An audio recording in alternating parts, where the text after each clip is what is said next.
When a Linux box won't boot, the pressure is real, but the path forward is always the same. Figure out which stage broke, then fix it. Welcome to part 3 of our troubleshooting series, where we'll walk through 8 real-world boot and system failures, from GRUB refusing to load, to kernel panics with no root, to fstab entries that hang the mount, and services stuck in restart loops. Symptom, cause, command, that's the rhythm. Before we touch a single broken machine, let's anchor the mental model. Linux boots in 5 stages. Firmware picks a disk. GRUB loads the kernel mounts root and starts init. Init ramps handles early drivers and root setup.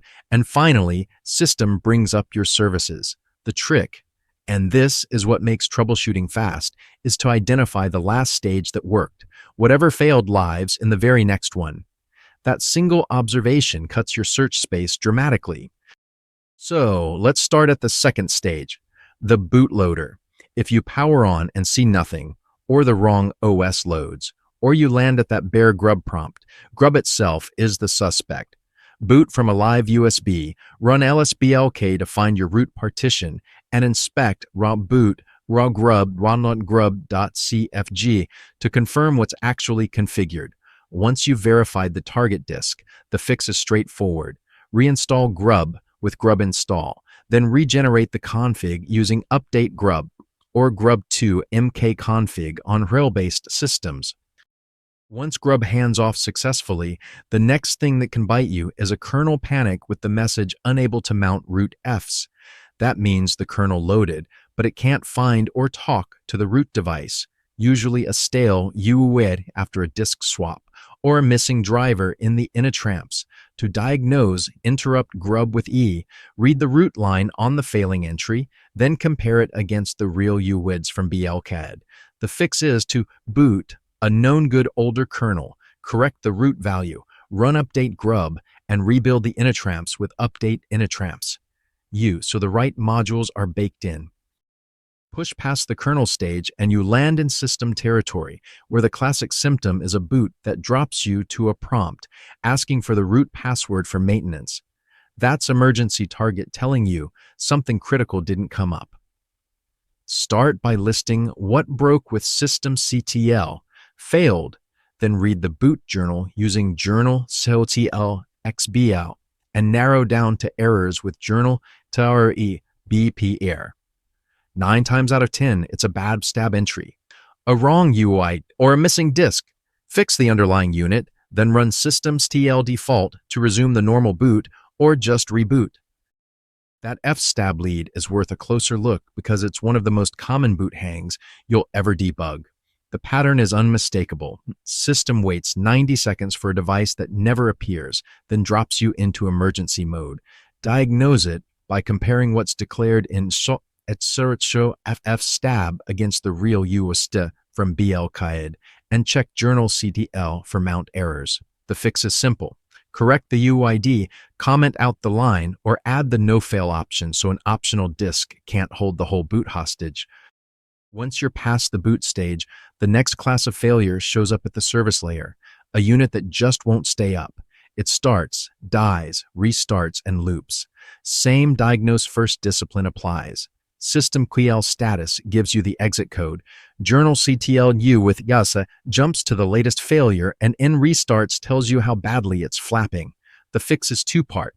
Address the real cause in config or dependencies, then tune restart sec and start limit burst so system backs off instead of hammering a broken service. Now zoom out from a single flapping service to the whole machine. When systemctl reports the system as degraded, it means the box booted, but something along the way didn't come up clean. Start with systemctl, failed to get the shortlist, then pull the boot scoped log for each unit with journalctl. From there, you either restart the unit once it's fixed, mask it if it's genuinely not needed, and finally run systemctl reset failed so the state actually clears. Staying in that same territory, here's a classic one when you've just dropped in a new unit. Service won't start, and system tells you either the unit isn't found or it's choking on a parse error. Diagnose by running SysAdmin status to see what it thinks, then let system analyze, verify, lint the file, and surface bad directives. The fix is the boring discipline. Edit the file, daemon reload, so system rewrites it, then enable now to start it and persist it across reboots. Now let's talk about the boot that just drags on forever. Minutes to get to a login prompt and you can feel something stalling. Start with system analyze to get the total time, then blame to rank units by how long they took, and critical chain to see what's actually blocking the boot path. Once you've identified the culprit, the fix is straightforward. Disable the offending service if you don't need it, repair its dependencies if you do, and for mounts that hang, add no-fail in fstab so a missing device doesn't hold everything hostage. Before we go deeper, let's lay out the rescue toolkit you'll reach for again and again. A live USB gets you onto the machine when nothing else will boot, and from there, a chroot lets you step inside the broken system and run its own tools as if it were running normally. At the GRUB menu, hitting it lets you tweak kernel parameters for a single boot, perfect for adding rd break or init -bin bash to drop into an early shell. Once you're in, journalctl xb replays this boot's logs with errors highlighted, and SysAdmin failed tells you exactly which units gave up. Diagnose first, then fix. So let's put that toolkit to work, starting with the universal rescue move. You boot the live USB, mount your real root partition at MNT, and if boot lives on its own partition, mount that too. Then comes the crucial part, bind mounting dev, proc, and sys so the chrooted environment has access to the running kernel's interfaces. Once you chroot in, you effectively are the broken system, and tools like grub install, update grub, and update initramps behave exactly as they would on a healthy boot. Fix what's broken, exit, reboot. Now, before you reach for any of those tools, you need to know which one to grab. And that's what this triage flow is for. The rule is simple. The first stage that fails tells you the scenario. No grub menu at all. You're reinstalling the bootloader. Kernel panics, complaining about no root. That's a root.uid mismatch. Drops you into emergency mode. Suspect fstab or a failed unit. Boots, but something's off. Either system sol, failed for broken services, or system analyze blame if it's just sluggish. 5 symptoms, 5 entry points. The rest of the deck walks each one. Before we walk through the scenarios, lock these 6 commands into muscle memory. They're the entire toolkit. Start with systemctl status on a unit to ask, is it running? And if not, why? Pair that with journalctl for that unit. Scope to this boot with B, and you've got the full story. On the right, systemctl failed surfaces everything that's broken. Daemon reload picks up your edits to unit files. Reset failed clears stale failure states.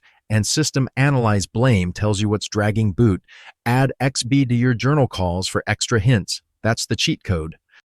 With those tools in hand, let's talk about how people break things before they break themselves. 4 anti-patterns dominate boot repair tickets. First, editing out fstab without the no-fail option. 1 missing disk and system will happily hang the entire boot for 90 seconds or just drop you to emergency mode. Second, editing a unit file and forgetting daemon reload. System keeps running the old version, and you'll swear your fix didn't work. Third, grub install, pointed at a partition like SDA1 instead of the disk SDA, that quietly bricks your bootloader. And fourth, the big one, not actually reading the panic message. That VFS or root line on screen is telling you exactly what's missing. Read it before you reach for the live USB. Now flip that around into prevention. Always keep at least 1 older kernel installed. When a new one panics, you just pick the previous entry in GRUB and you're back. Mark every optional mount in fstab with no fail, so a missing USB drive or network share can't hold boot hostage. Before enabling a unit you just wrote, run system analyze verify on it. It catches typos and bad dependencies in seconds. And keep a live USB in your desk drawer. It's the fastest way back into a machine that won't boot at all. So here's the full map on one screen. 8 failures, 8 fixes, walking you straight up the boot stack. No grub. Reinstall it and regenerate the config. Kernel panic? Fix the root UUID and rebuild initramps. Emergency mode sends you to SYMPTOM. Failed. A bad fstab gets a UUID correction or no fail. Restart loops mean journalctl plus a restart sec tweak. Degraded state clears with reset failed. Broken units want verify and daemon reload. And slow boots surrender to system analyze blame. Symptom, cause, command every time. If you remember nothing else, hold on to these 4 ideas. First, always locate the failed stage.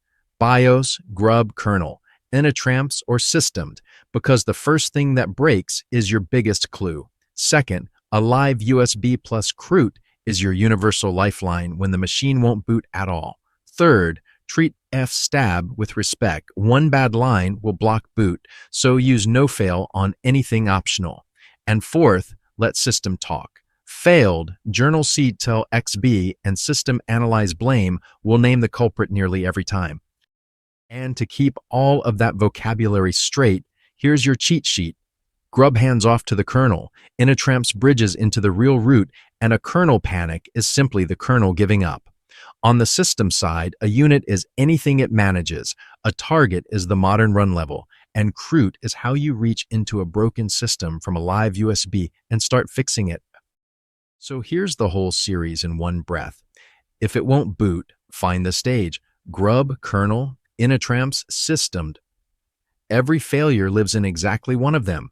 Locate it, boot a live USB, chroot in, and let systemed tell you the rest. If this helped, catch up on parts 1 and 2 over at dargslan.com and subscribe, like, and share so the next broken machine doesn't catch you off guard.